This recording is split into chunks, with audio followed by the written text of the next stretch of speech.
नमस्कार दोस्तों, भारत की बात में आप सबका स्वागत है।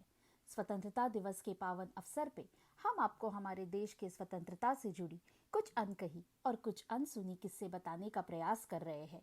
स्वतंत्रता दिवस यानी गुलामी से आज़ादी, पर कैसे हम इस गुलामी की परिस्थिति में पहुंचे और कैसे सिर्फ 125 ब्रिटिश मर्चेंट ने पूरे देश पर कब्जा कर लिया। चलिए जानते हैं उस समय का पूरा सच।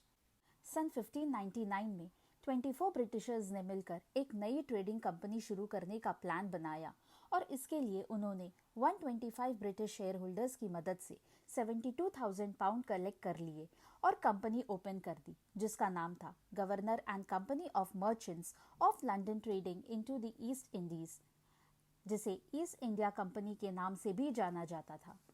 अब इन्हें इस कंपनी को एस्टैब्लिश करने के लिए ब्रिटिश एम्पायर की अनुमति की आवश्यकता थी, जिसके लिए उस वक्त की रानी क्वीन एलिजाबेथ वन का इन्हें पूरा सहयोग मिला। बस इतना ही नहीं, क्वीन एलिजाबेथ वन ने तो 15 साल के लिए एक रॉयल चार्टर लॉ भी पास किया था, जिसके अनुसार ये जिस किसी भी राज्य में अपनी कंपनी एस्टैब्लिश करे, वहां ये अपने खुद के नियम, लॉ, आर्मी, कोर्ट और ज्यूरिडिक्शन बना सकते हैं। और तो और वो अपने खुद के करेंसी भी प्रिंट कर सकते हैं और किसी से गलती होने पर मनचाहा सजा भी दे सकते हैं। अपने इन्हीं पावर और गंदे इरादों के साथ ईस्ट इंडिया कंपनी ईयर 1608 में हेक्टर नाम के शिप में इंडिया की तरफ निकल पड़ी और 25 अगस्त 1608 में ईस्ट इंडिया कंपनी ने सूरत पोर्ट पर अपना पहला कदम रखा।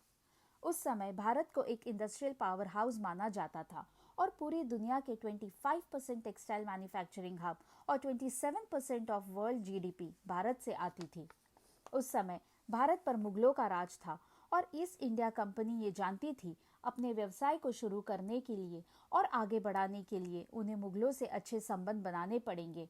काफ़ी कोशिशों के बाद फाइनली ईयर 1615 में मुगल बादशाह जहांगीर ने ईस्ट इंडिया कंपनी को कुछ सीमित क्षेत्रों में सीमित अधिकारों के साथ अपनी पहली कंपनी शुरू करने की अनुमति दी, और वो भी इस शर्त पे कि ईस्ट इंडिया कंपनी को सालाना 3,000 रुपए बतौर लगान मुगल राज को देना होगा।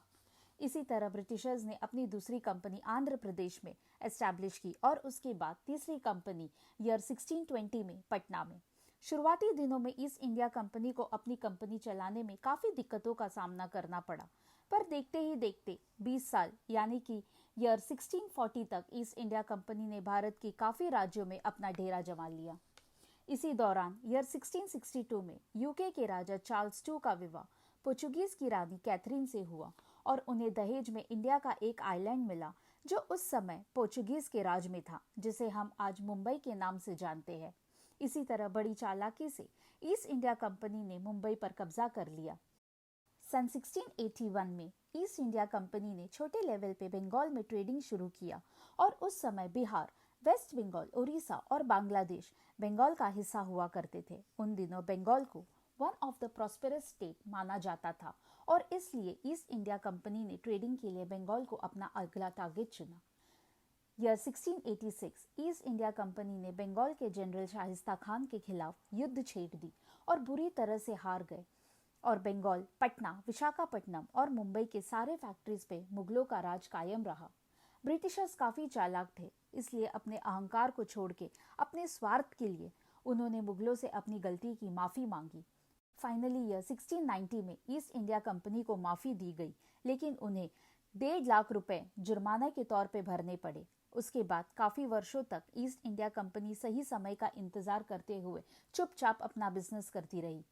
ईयर 1717 का दौर आते आते मुगल एम्पायर वीक होने लगा और उस समय फर्रुखशियार उर्फ फर्रुख मुगलों के नए बादशाह थे। ईस्ट इंडिया कंपनी को जिस समय की तलाश थी वो अब उन्हें मिल चुका था। उन्होंने फर्रुख के तरफ दोस्ती का हाथ बढ़ाया और उन्हें एक से बढ़कर एक एक्सपेंसिव गिफ्ट्स देने लगे।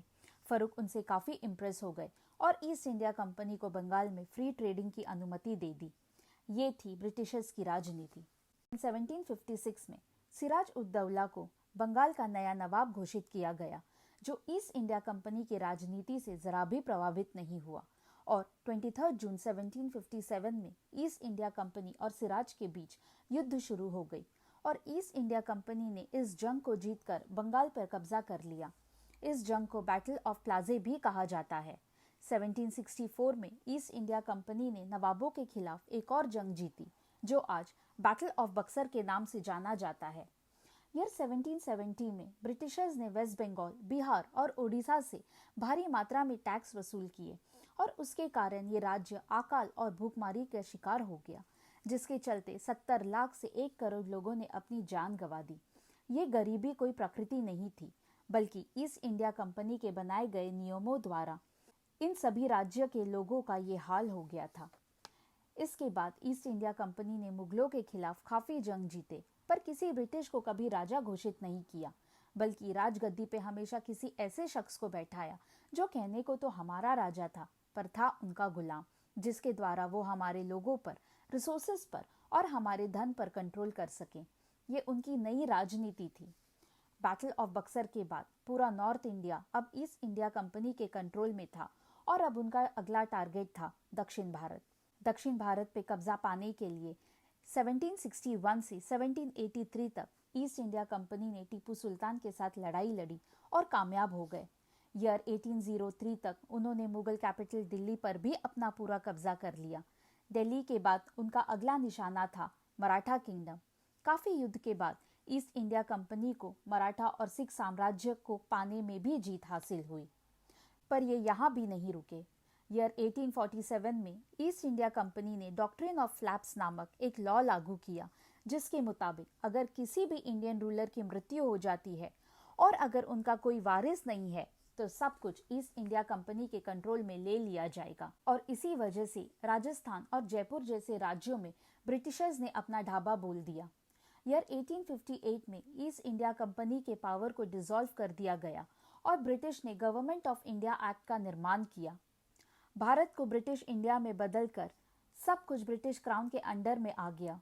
शॉर्ट में बोलूं तो ईस्ट इंडिया कंपनी ने एक प्लान तरीके से हमारे देश में डाका डाला।